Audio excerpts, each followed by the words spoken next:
This is a rare Ethiopian Orthodox Bible manuscript handwritten in Ethiopia's sacred liturgical language, Ge'ez. They told us history was a straight line. They lied. High in the jagged peaks of Tigray, Ethiopia, a book has sat in the dark for 1,600 years. It is not just a Bible. It is a weapon against the official narrative. While Rome, the center of the burgeoning Western Church, was burning books about giants and fallen angels, these monks were diligently preserving them. Science just carbon dated this manuscript, and the results are terrifying for mainstream historians. The data proves that a banned version of Christianity, one that speaks of alien-like watchers and a secret, explosive conversation with Jesus about the end of Satan's reign, is actually the original. You are about to learn why they hid it. The impossible date in the 88-book canon. Have you ever wondered if the history books are lying to you? Deep in the highlands of northern Ethiopia, there is a place that time forgot. It is called the Garima Monastery.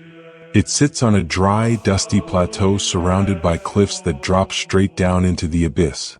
For more than 1,000 years, monks have lived here, guarding a treasure that they say was written by a saint in a single day. For centuries, Western scholars, men with degrees from Oxford and the Vatican, laughed at this story, calling it a pious legend. They dismissed the monks, assuming that sub-Saharan Africa could not possibly have produced a manuscript of such sophistication. They never bothered to test it. In 2010, everything changed. A French expert named Jacques Marier secured permission to enter the sanctuary and took a tiny fragment of the goatskin page to Oxford University for radiocarbon dating. The results were impossible, 330 to 650 AD. This means the Garima Gospels are the oldest illustrated Christian manuscripts in the entire world, older than the famous books in the Vatican, and they have been sitting in a wooden shed at 7,000 feet, surviving invasions and purges for 1,600 years. This changes everything. It means that Ethiopia had a fully formed, sophisticated, independent Christian culture when Europe was barely literate. But the age of the book is just the wrapper. The real dynamite is what is written inside. The Ethiopian Orthodox Tewahedo Church (EOTC) does not adhere to the 66 or 73 book canon. Their canon is the largest in the world, containing 88 books. This immense volume includes the famous forbidden texts, the Book of Enoch, the Book of Jubilees, the Gospels of the Covenant, Meshaf Kedin, and the books of Maccabean. This is not a small difference. It is a massive gap in information. The Garima Gospels are a time machine. They prove that these forbidden stories were part of the original package before the Roman Empire started its censorship campaign at the Council of Nicaea. The monks at the Garima Monastery are not just caretakers. They are the priesthood of the ancient text. They live a life of extreme austerity, bound by vows to protect this material. The monastery itself is often built into the sheer rock face, symbolizing its spiritual isolation from the corrupted world. These are the last guardians of the original uncut Christian library. The modern rediscovery of Enoch, 1773. The modern world was largely unaware of these missing chapters until the late 18th century, and the circumstances of their return confirmed the conspiracy of censorship. In 1773, the Scottish explorer James Bruce embarked on a daring mission to find the source of the Nile. Bruce, a towering, charismatic figure, was an astute scholar with an interest in the esoteric. During his arduous journey through the Ethiopian highlands, he realized that the local EOTC clergy possessed a biblical text that Western scholars believed had been extinct for over 1,000 years, the Book of Enoch. Bruce returned to Europe with 3 complete copies of the Book of Enoch, written in the ancient Ge'ez language. He presented these texts, not to a scholarly reception, but to immediate skepticism, ridicule, and outright hostility. Scholars like the renowned Dr. Samuel Johnson refused to believe that any meaningful text could survive in Africa. They branded the work a forgery, assuming a modern priest had invented the story to sell to the gullible Scot. It wasn't until the discovery of the Dead Sea Scrolls in 1947, which contained multiple Aramaic fragments of the Book of Enoch, that the West was forced to acknowledge the truth. Bruce was right, and the Ethiopian church had been guarding the genuine, original text all along. This 174-year delay was the price the West paid for its arrogance and its institutionalized censorship. The EOTC had protected the truth when Europe had discarded it. The Book of Enoch explains things that the Standard Bible leaves blank. Genesis chapter 6 mentions giants in the earth. The Ethiopian Bible does not leave it vague. The Book of Enoch tells the whole story. 200 angels called the Watchers mated with human women to create the Nephilim, genetic hybrids and monstrous giants. They taught humanity forbidden technology, metallurgy, sorcery, and warfare. God sent the flood to wipe out a hybrid bloodline and hit the reset button on the human genome. The Book of Enoch says that the spirits of these dead giants became the demons that roam the earth. They are disembodied spirits looking for bodies to possess. This explains why the whole history of humanity looks like a war between genetic purity and outside interference. The Garima Gospels preserve the long ending of the Gospel of Mark, which contains a missing conversation that confirms this cosmic war is ongoing. This missing conversation is the Freer Logion, a rare tradition found in a 5th century manuscript, which the EOTC preserved. In this version, the disciples excuse their unbelief by saying, "This age of lawlessness and unbelief is under Satan, who does not allow the truth and power of God to prevail over the unclean things of the spirits."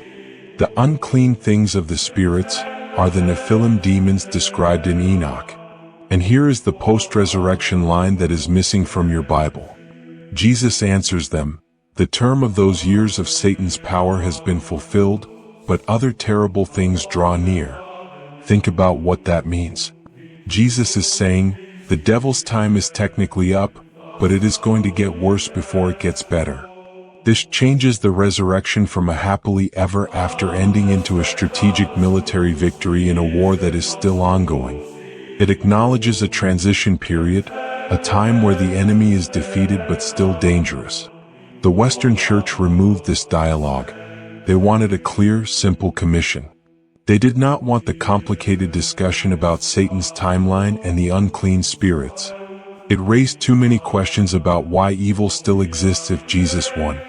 But the Garima Gospels, by existing and being so old, stand as a witness to a Christianity that was not afraid of the supernatural.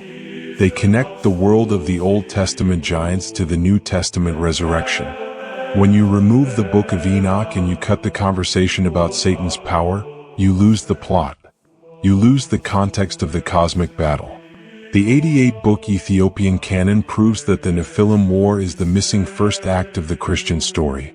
The recovery of the Book of Enoch in 1773 and the ancient dating of the Garima Gospels confirm the censorship. This missing line in Mark about Satan's fulfilled timeline is the ultimate key to understanding our chaotic world today. If you've never been told the full context of this cosmic battle and the role of forbidden technology, you are missing the truth. Hit that subscribe button to Godwin Scrolls now. We are the only channel dedicated to exposing the raw, uncut history of the spiritual world that Rome tried to silence. But there is another, deeper reason Ethiopia was chosen to guard the 88-book canon. It is about spiritual power and the greatest secret relic on earth. The people who protected these books claim they have something else, the Ark of the Covenant. In the city of Aksum, just a few hours' drive from where the Gospels are kept, there is a small, unassuming chapel, the Chapel of the Tablet. It is guarded by a specific lifelong vow-bound priest, the guardian Abba Haymanot, who is the only person on earth allowed to see what is inside. The Axiomite priesthood is a lineage of extraordinary spiritual rigor, responsible for guarding the most powerful physical object in existence. This priest does not leave the chapel grounds until he dies, often succumbing to illnesses consistent with exposure to low-level radiation. This points to the Ark being more than a relic. It is a technological capacitor, a communication device, or a weapon. Genetic studies on Ethiopian populations confirm a massive migration of people from the Levant around 3,000 years ago. matching the exact time of King Solomon and the Queen of Sheba. The science backs up the legend. The Solomonic lineage migrated to Ethiopia, bringing with them the true ancient Israelite religion and the Ark. The spiritual shield, the presence of the Ark, a relic or possibly a piece of lost technology, was a power that protected the nation. Ethiopia is one of the only nations on earth that was never successfully colonized. Was this just skill and courage? Or was the presence of the Ark a spiritual shield that kept the empires at bay? The book is manual. If the Ark is a piece of technology, then the Book of Enoch, with its details on celestial mechanics and the stones of fire, is its instruction manual. The West lost the power of the Ark because they threw away the book that explained the context. We have connected the oldest gospel to the greatest secret relic on earth, the Ark of the Covenant in Aksum.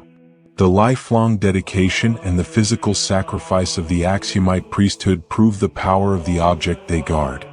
If the Ark is a technology and the Book of Enoch is its manual, then Ethiopia holds the key to the entire cosmic war. This is the ultimate geopolitical and spiritual secret. Take a moment now and subscribe to Godwin Scrolls. We will continue to decode the Ark's context and the missing instructions for the final conflict. The Garima Gospels show us a Bible that is wild, dangerous, and deeply connected to the cosmic battles of the past. It tells us that the early Christians believed they were living in a world populated by spirits, demons, and the legacy of the Nephilim. The line about Satan's power being fulfilled, but terrible things drawing near might be the most relevant verse for our modern world. Think about the world today. The Watcher's original sin was genetic manipulation and unauthorized technological uplift. We are now talking about genetic modification, CRISPR, transhumanism, merging man and machine, and artificial intelligence that seems to have a mind of its own. We are seeing UFO disclosures that blur the line between the physical and the angelic. Are these the terrible things Jesus warned were drawing near? Is the return of the Watchers not a fleet of flying saucers, but the return of their ideology, the technological modification of the human genome and the blurring of boundaries? The missing line from Mark and the Book of Enoch explain why the world feels so chaotic. The enemy is defeated but still fighting the final, desperate battle through its ancient strategies. The missing line in the 88-book canon are the prophecy for our time. The original sin of the Nephilim, genetic corruption, is now trending under the banner of transhumanism and AI. The world is caught in the chaotic transition Jesus predicted. The knowledge preserved by the Ethiopian priesthood is your defense. Subscribe to Godwin Scrolls now. Commit to finding the unedited truth and preparing for the final technologically augmented phase of the cosmic war. The big question remains. Do you think the missing line from Mark in the Book of Enoch should be put back into the Standard Bible? And what do you think is really inside that chapel in Aksum? Is it the Ark or something else entirely? What are your thoughts about the Ethiopian Bible? Let us know in the comments section. Tell us where you are watching this video from. Subscribe if you like this video. Thanks for watching and see you in the next video.